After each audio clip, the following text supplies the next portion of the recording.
ضلع رنگا ریڈی کے عطاپور میں ہائیڈرا طرز کی انہدامی کارروائیاں جاری 4 ایکڑ زمین پر تعمیر کی گئی تھی غیر قانونی عمارتیں جی ایچ ایم سی کے حدود میں ہائیڈرا طرز کی انہدامی کارروائیاں مسلسل جاری ہے۔ کروڑوں روپے مالیت کی وقف انڈومنٹ ڈپارٹمنٹ زمینوں پر قبضے کے بعد ہائی کورٹ کے احکامات کے تحت وقف ڈپارٹمنٹ کی نگرانی میں راجندر نگر کے عطاپور میں انہدامی کارروائی انجام دی جا رہی ہے۔ 4 ایکڑ زمین پر تعمیر کی گئی غیر قانونی عمارتوں کو منہدم کیا جا رہا ہے۔ وقف حکام نے بتایا کہ یہ زمین اننت پدمانابھا سوامی مندر سے متعلق ہے اور ان پر قبضہ کر لیا گیا تھا۔ متعدد نوٹسز جاری کرنے کے باوجود کوئی جواب نہ ملنے پر حکام نے جے سی بی مشینوں کے ذریعے غیر قانونی شیڈز کو ہٹانا شروع کیا۔ اس کارروائی کے دوران مقامی افراد اور حکام کے درمیان شدید تنازع پیدا ہو گیا۔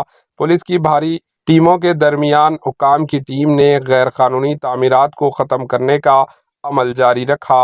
Bureau report AHN news.